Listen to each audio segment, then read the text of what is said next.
terpaksa mau nggak mau kita harus jadi ekstrovert. Oh. Harus banyak ngobrol kan. Jadi ini sebenarnya aku nggak bisa nih kayak gini. Oh, nggak bisa? Nggak bisa sebenarnya. Jadi kalau ngobrol harus lebih private gitu? Iya, benar. Ini sebenarnya bukan aku. Siapa tahu ada improvisasi di keluarga, ada? Improvisasi apa deh maksudnya? Itu nada-nada gitu? Ada. Kalau misalnya lagi marah-marah gitu kan, itu kan biasa. Oh, lagi marah-marah terus tiba-tiba keluarin improvisasi. Nada Nadanya. gitu. Ada nggak? Diliuk-liukin. Coba, Pi.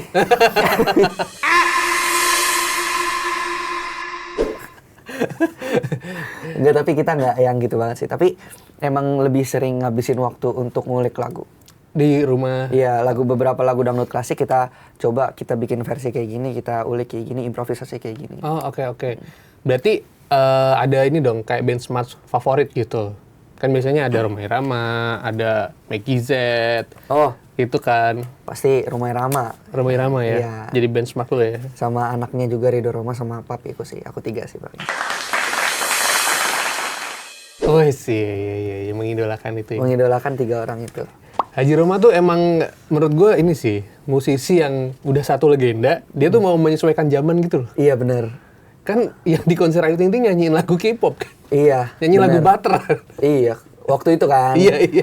Ada aku juga di situ waktu itu. Oh iya. Aku nonton juga. Aku ngefans banget sama Pak Haji Roma. Iya. Pak Haji.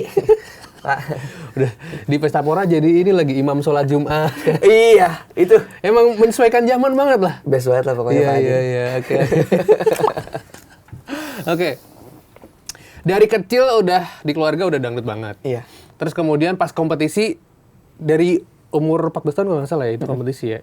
Itu Betul. kan gini lah ya, maksudnya umur segitu biasanya pengennya ya sekolah aja gitu, main game gitu kan.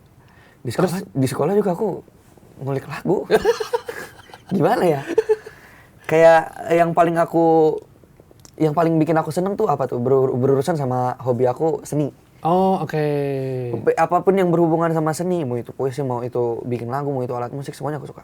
Oh, jadi pun ketika sekolah nih, biasanya kan kalau anak-anak yang suka seni itu guru-gurunya suka di notice to dimension gitu kan. Iya. Kamu ini dong mewakili sekolah buat lomba. Sering. Gas berangkat nggak itu? Berangkat. Tapi ya masih banyak belajar sih waktu itu. Iya. Sekarang juga masih banyak belajar. Iya. Waktu itu sempat didaulat buat ikut lomba-lomba kayak FLS 2N kan. Apa tuh FLS 2? Kayak festival lomba seni apa gitu lupa. Oh, oke. Pokoknya aku didaulat untuk mewakili sekolah nyanyi gitu. Oke, jadi memang dari pas lagi sekolah emang sukanya musik, di kompetisi juga ngerasain lah ya. Iya, benar. Tapi kan banyak yang bilang kompetisi itu berat gitu kan. Ada persaingannya. Bener. Ada ya mungkin senggol-senggol lah kiri kanan ya kan. Kita nggak tahu ya kan. Nah, kalau lu ngerasain seberat apa kompetisi dangdut di TV itu? Yang aku rasain ini mungkin emang ada sedikit persaingannya. Cuman waktu aku di kompetisi itu lebih banyak keluarganya sih. Oh gitu. Iya, kita tuh. Itu maksudnya saling kenal, maksudnya satu keluarga ikut? Jadi keluarga lah sama jadi mereka. Keluarga. Maksudnya kirain Iya. om lu juga ikut, Iya. tante lu juga ikut, enggak ya? Enggak gitu. Jadi kayak Kirain satu keluarga ikut gitu. bisa sebenarnya Iya. kalau mau. Cuman kan ribet ya. Iya. Suruh bawa kakak nanti. Ya. Iya, bawa kakak, bawa adik. Aku juga sekalian aku bawa nanti. Berasanya tuh malah dapat keluarga di situ. Iya, benar. Kita tuh bukan bersaing secara kayak kita sikut-sikutan, nggak ada sama sekali. Kita tuh lebih ke mungkin iya fokus sama diri sendiri, fokus sama masing-masing. Cuman tetap kalau misalnya ada sesuatu yang kita bingungin, kita bisa tanya satu sama lain. Kita bisa diskusi. Oh, oke. Jadi dapat juga insight lah ya dari teman-teman yang lain. Betul, gitu. karena kan kita yang namanya penyanyi kan kita mungkin ada yang menguasai cuma satu genre doang, ada yang menguasai beberapa genre. Yeah. Jadi kita bisa saling belajar juga dari situ. Oh, oke. Nah, ngomongin kompetisi kan itu juga mental. Anak kecil ketika tadi ada video 6 tahun udah masuk TV itu kan gue juga heran-heran ini gimana sih ini menumbuhkan rasa percaya diri, menguatkan mental gitu kan. Apakah biasanya kan ada moodnya, harus kemudian lah, harus apa, harus gimana dulu. Lu gimana menguatkan mental ketika di atas panggung gitu? Kalau dulu sih ya udah yang namanya anak kecil ya. Apalagi aku hobi nyanyi kan. Yang namanya anak kecil ya nyanyi ya udah nyanyi aja kan waktu itu. Tapi semakin dewasa aku semakin kayak lebih introvert lagi. Ternyata ikut keterima di kompetisi. Terpaksa mau nggak mau kita harus jadi ekstrovert. Harus banyak ngobrol kan. Jadi ini sebenarnya aku nggak bisa nih kayak gini. Oh, nggak bisa? Nggak bisa sebenarnya. Jadi kalau ngobrol harus lebih private gitu. Iya benar. Ini sebenarnya bukan aku. Yes. Wujud aku yang lain sebenarnya. Asik. Jadi ada penampakan guys. Oke. Introvert sama sih. Jadi kalau ngomong soal introvert, gue juga ada di fase pernah introvert fun. Jadi gue tuh, lu bisa nggak kayak gini? Misalnya lagi gabut, nonton sendirian ke bioskop, nonton, habis itu makan sendirian, terus pulang kerja tidur gitu. Pernah nggak kayak gitu?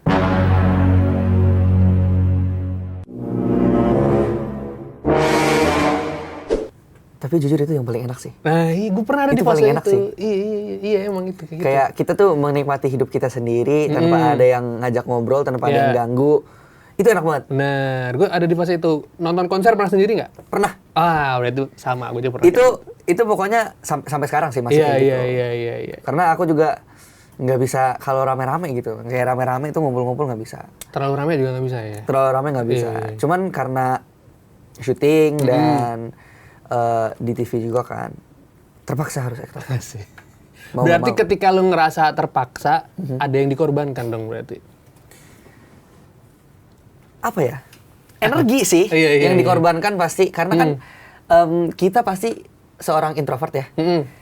Setelah menjadi ekstrovert, itu nanti kalau misalnya di rumah kita akan habis energinya. Oh, harus di-charge? Harus di-charge. Dengan apa? Tidur. Pasti kebanyakan tidur ya. Makanya setelah aku pulang itu aku kebanyakan tidur dan aku pasti bangunnya siang. Itu dia. Oke. Tapi ngomong soal bangun siang berarti lu sekolah ini homeschooling berarti? Homeschooling. Jadi gurunya yang nyesuaiin lu? Bener. Enak ya? Terima kasih, Bu Guru. Jadi tidak harus buru-buru kayak misalnya pagi-pagi ikut upacara gitu kan, nggak harus ya? Iya, enggak harus. Nah, tapi fun fact-nya nih, ketika tidak diwajibkan ikut upacara, dia sempat lupa lagu 17 Agustus. Bukan lupa, nggak hafal.